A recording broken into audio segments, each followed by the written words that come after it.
Hello everyone, it's Mr. Andre, and I'm here in the library at House Bytown English. Our story for today is Too Much Glue, written by Jason Lefebvre and illustrated by Zach Ritz. Although Maddie's art teacher told him that too much glue never dries, Maddie never listens. Let's find out what happens in Maddie's class.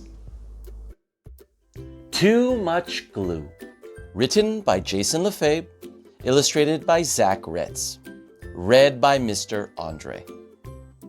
Our art teacher says, too much glue never dries. She reminds us, glue raindrops, not puddles. And she warns me, Maddie, too much glue. But my dad and I love glue. At home, we make glue glasses, glue mustaches, and even glue bouncy balls. Mom is happy to help. So during art class, I find the fullest bottles of glue. I tip them over and squeeze. Plop! Glue squishes from the orange tips and slops all over. Sequins and googly eyes float around in a gluey lake. Then it's time for the most important decoration. Geronimo!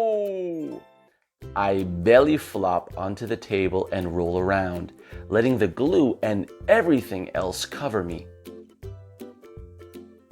Time to go on the drying rack, I announce.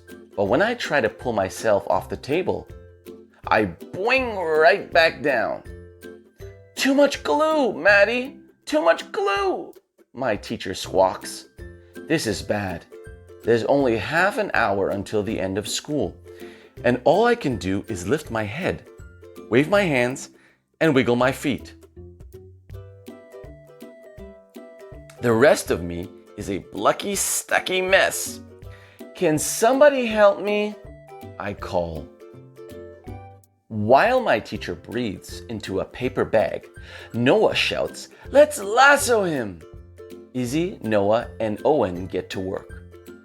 Soon I'm roped from all sides like a rodeo pony. But when they try to pull me out, snap! The lassos break, leaving colorful octopus tentacles everywhere. The glue is too strong, and now I'm a clingy, stringy, blocky, stucky mess. Don't worry, Maddie, we know what to do, shout Luke and Grace from across the room. Is that a tow truck?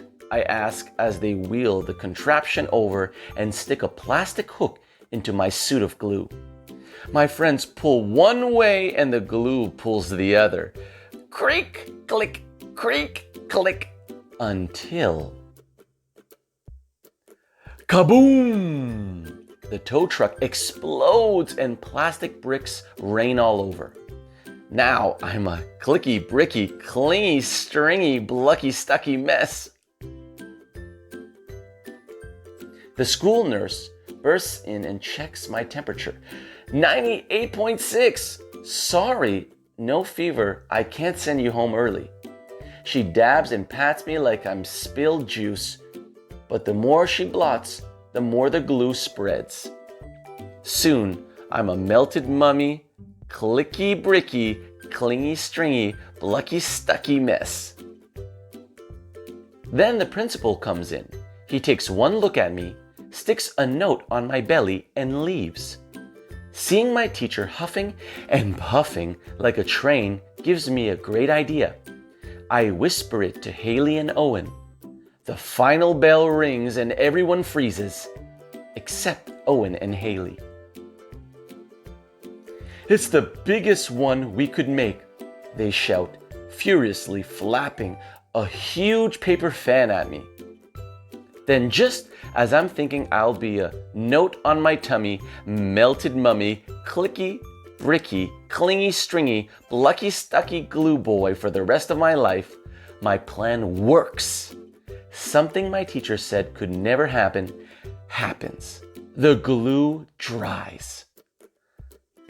But I'm still stuck, and now I hear footsteps. The door starts to open. My father and some other carpool parents walk in. Dad comes closer and inspects me. Then he peels me off the table, glue, yarn, bricks, and all. He spins me around. No one makes a sound. Then Dad smiles. "Maddie, you're a masterpiece." He holds me up for everyone to admire. My friends all cheer. The car ride home is interesting. Mom is speechless when Dad brings me in the house, but he knows just what to do. "Well, kiddo," Dad says, "some beautiful things only happen once, and this is one of those things." He gently grips the dried glue in front of my neck and behind my collar, and peels me open like a ripe banana. Now it's Dad's turn to glue, and he seals up the sides of the me-shaped work of art. I bet it would take all the glue in the art room to make a U-shaped work of art, Dad, I say. Dad laughs, then he glues a big magnet to the back of my project and hangs it on the fridge. During dinner, we sneak peeks at my masterpiece. And after dinner, we take the principal's note very seriously. The end.